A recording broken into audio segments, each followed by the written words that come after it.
Pathfinder Payroll Solutions. நம்ம இன்னைக்கு LWF registration பத்தி பார்க்க போறோம். LWF registration பண்றதுக்கு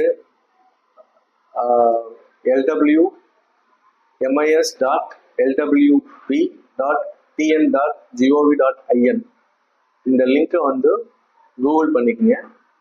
இந்த லிங்க்ல கிளிக் பண்ணி நீங்க அந்த கவர்மெண்ட் வெப்சைட்குள்ள போனதுக்கு அப்புறம் நம்ம ஆல்ரெடி ரிஜிஸ்ட்ரேஷன் பண்ணிட்டோமா இல்லையான்றது ஒரு செக்லிஸ்ட் ஒன்று கேட்போம். Yes or no. Firm status yes or no. No கொடுத்துட்டு சப்மிட் கொடுங்க.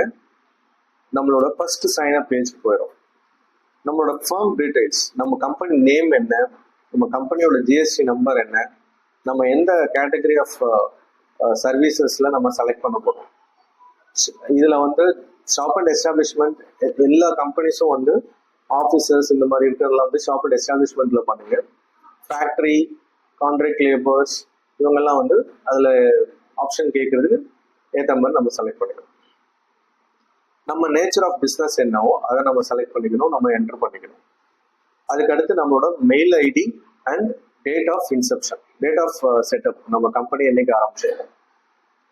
அதுக்கு அடுத்தது மொபைல் நம்பர், நம்மளோட மொபைல் நம்பர், கம்பெனி மொபைல் நம்பரோ இல்லை டைரக்டர்ஸ் நம்பரோ கொடுத்துட்டு பேன் நம்பர், அதுக்கப்புறம் சப்மிட், சேவ் பண்ணிக்கணும் இந்த பேஜை.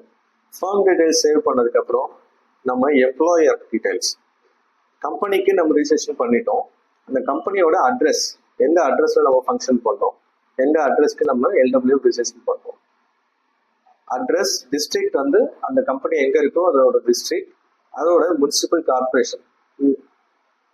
அந்த கம்பெனி எங்கே, நம்ம சென்னைனா சென்னைக்குள்ளே இருக்குன்னா சென்னை. அதுக்கப்புறம் தாலுக்கு வந்து லோக்கல் தாலுக்கு செலக்ட் பண்ணிக்கணும். அந்த தாலுக்கோட பின்கோட் நம்பர், லேண்ட்மார்க் ஆப்ஷனல், இதை வந்து சேவ் பண்ணிக்கணும். Contact details of the establishment. Next நம்ம வந்து யார் கான்டாக்ட் பர்சன், நம்ம கம்பெனிக்கு MDO டைரக்டரோ அவங்க வந்து நேம் ஆஃப் த கான்டாக்ட் பர்சனாக இருக்கலாம். இல்லை ஆத்தரைஸ் பர்சன், நம்ம அவங்களுக்கு யாராவது HR மேனேஜர்ஸ் அவங்க யாராவது இருந்ததுன்னா அவங்களோட நேமும் அவங்களோட டெசினேஷனும் நம்ம ஆட் பண்ணிக்கலாம். அவங்களோட அஃபிஷியல் நம்பர், நீங்க நம்ம பர்சனல் நம்பர் கொடுக்க வேண்டாம். ஒன்ஸ் நம்ம ரிஜிஸ்ட்ரேஷன் பண்ணிட்டோம்னா எல்லாமே இயர் ஆன் இயர் நம்ம இந்த நம்பர் தான் யூஸ் பண்ண போறோம். ஸோ அஃபிஷியல் மொபைல் நம்பரும் அஃபிஷியல் மெயில் ஐடியும் நீங்க கொடுத்துட்டு சேவ் பண்ணிக்கங்க. அதுக்கப்புறம் நம்ம யார் யாருக்கு LWF நம்ம கட்ட போறோம், நம்மளோட ரெகுலர் எம்ப்ளாயிஸ்க்குமா இல்லை கான்ட்ராக்ட் எம்ப்ளாயிஸ்க்குமா. நம்ம ரெகுலர் எம்ப்ளாயிஸ் எவ்வளவு, கான்ட்ராக்ட் எம்ப்ளாயிஸ் எவ்வளவு, இதை வந்து நம்ம ஃபில் பண்ணிக்கணும். இதுல மேல் ஃபீமேல் ஸ்பிளிட் பண்ணிக்கணும். ஸ்பிளிட் பண்ணிட்டு இதுலயே வந்து யாராவது மாற்றுத்திறனாளிகள்னா அவங்களோட டீடைல்ஸும் என்டர் பண்ணிக்கணும். டிரான்ஸ்ஜெண்டர் இருந்ததுன்னா அவங்களையும் நீங்க கிளாஸிஃபை பண்ணிக்கணும்.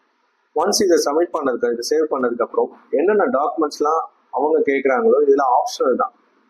நம்மளோட PF registration, ESI registration, establishment functioning documents இதெல்லாம் ஆப்ஷனல். GST சர்டிஃபிகேட் மேண்டேட்டரி கேட்கறது. EB, நம்ம ஆஃபீஸோட EB நம்பர், கன்சியூமர் நம்பரோட மேண்டேட்டரி கேட்போம். அதை நம்ம இங்கே ஆட் பண்ணிட்டோம்னா PDF ஒரு ஃபைல் அப்லோட் பண்ணிட்டு நம்ம எஸ்டாப்ளிஷ்மெண்ட்டோட டீடைல்ஸ் கீழே லிஸ்ட் ஆயிடும்.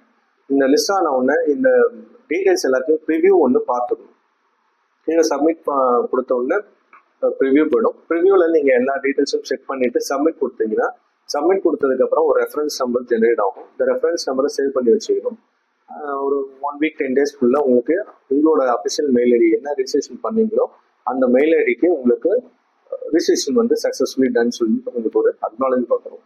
அதுக்கப்புறம் you can proceed with payments. Year on year நம்ம LWF payment. Thank you very much. உங்களுக்கு ஏதாவது சந்தேகங்கள் இருந்தால் நீங்கள் கீழே இருக்கிற டிஸ்கிரிப்ஷனில் இருக்கிற நம்பருக்கு நீங்கள் இனிமே கால் பண்ணலாம் எனி டைம். தேங்க்யூ.